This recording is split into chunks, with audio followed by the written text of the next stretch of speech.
Halo semuanya, selamat datang di channel seputar bola Garuda, di mana kita akan membahas berita bola lagi.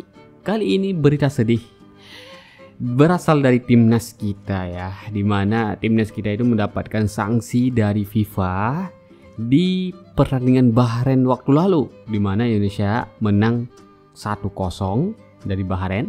Tetapi timnas kita terkena sanksi dari FIFA. Kenapa tuh? Kenapa? Karena ulah supporternya sendiri. Jadi di pertandingan itu sebenarnya jalan pertandingannya tuh normal-normal aja. Indonesia menang dan Oleh Romeni menjadi pahlawannya. Benar. Tapi di menit 80 ada pihak FIFA yang mencatat, jadi ada supporter Indonesia yang melakukan diskriminasi. Jadi ada sekitaran 200-an sampai 300-an pendukung timnas Indonesia yang meneriaki kata-kata yang tidak pantas ya, kata-kata kebencian terhadap tim Bahrain. Jadi di pihak FIFA ini mencatat, wah ini ada pelanggaran nih. Ya udah, berarti kena sanksi. Ada orang kita udah menang, udah apa, udahlah happy aja, kenapa harus dihujat? Biarin aja gitu. Jadi dari sanksi FIFA ini, Indonesia tuh kena denda sebesar 25.000 US dollar, dan kalau dirupiahin tuh seperti ini.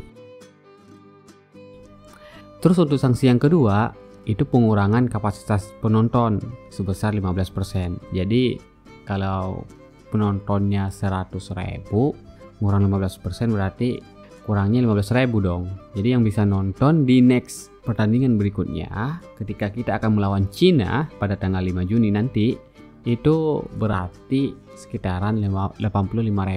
Ini hitungan kasarnya ya, contohnya seperti itu, pengurangan 15%. Dan ini tuh bukan kali pertama di mana supporter Indonesia tuh melakukan hal rasis dan diskriminasi gitu kan. Kemarin pas pertandingan antara Malut dan Persib, kalau nggak salah, kalian bisa cek di video ini yang ada di pojok kiri kanan.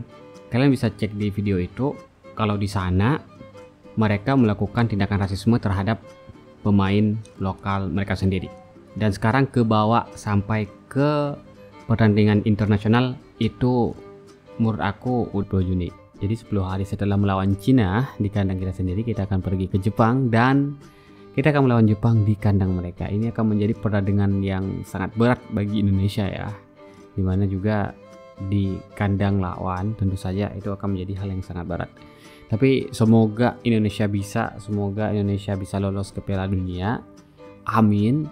Ya, jadi kesimpulannya ataupun pelajaran yang bisa kita ambil dari ini, jangan menghujat. Ya, ayolah, kita udah menang, kita udah apa, kenapa kita harus menghujat juga? Kita bisa kena sanksi kayak gitu. Ini gara-gara orang-orang yang seperti ini nih. Jadi orang-orang yang lain tuh jadi ikutan kesusahan. Bayangin 15% pengurangan penonton. Orang lain yang pengen ikut nonton jadi nggak bisa. Gara-gara 200 sampai 300 orang doang. Ini gara-gara ini doang.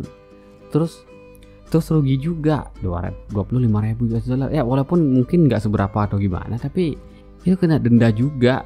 Itu ngerugiin banget juga. Jadi ayolah, kita sama-sama supporter Indonesia. Kita tunjukin deh Indonesia tuh supporter yang ramah tamah, yang bisa. Janganlah Indonesia kelihatan buruk di mata dunia. Ini OTW Piala Dunia loh. Masa sikap kita tuh masih seperti anak kecil kayak gini? Masa supporter kita harus kayak gini terus? Ayo para supporter tuh bisa berkembang, bisa gimana? Minimal kita contohnya di Jepang deh ya.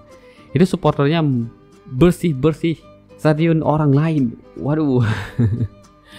Alih-alih menghujat. Iya, mungkin ada kemarahan buat menghujatnya, buat marah-marahnya, pasti ada.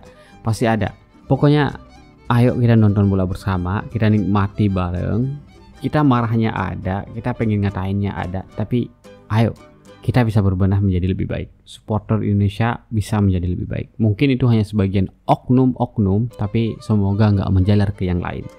Dan dengan sanksi ini, aku harap ini bisa menjadi pelajaran bagi kita semua. Kalau kita tuh nggak bisa semen-semenanya, walaupun di kandang sendiri, itu tetap masih ada yang mengawasi. Demi citra baik Indonesia, demi citra baik supporter Indonesia, demi citra baik timnas Indonesia di mata dunia, apalagi di Piala Dunia, ayo sama-sama kita perbaiki sikap kita. Jadi gimana menurut kalian? Apakah ini akan menjadi beban bagi timnas? Sepertinya enggak. Soalnya ini lebih ke dendanya dan pengurangan jumlah penontonnya.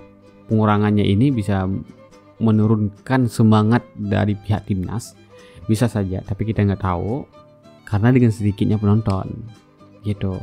Tapi bagaimana pendapat kalian? Tulis saja di kolom komentar bawah. Jadi bisakah Indonesia bangkit? Bisakah Sang Garuda terbang tinggi ke langit? Ya, kita tunggu saja nanti 5 Juni dan 10 Juni. Ya, semoga semuanya berjalan dengan lancar, Indonesia lolos ke Piala Dunia tanpa hambatan. Ya, kalaupun nangkring di posisi kedua lah ya. Kalaupun bisa sih posisi 3 dan 4 juga nggak apa-apa. Kita masih punya kesempatan 1 kali lagi untuk mendapatkan tiket ke Piala Dunia. Amin, semoga Indonesia lolos ke Piala Dunia.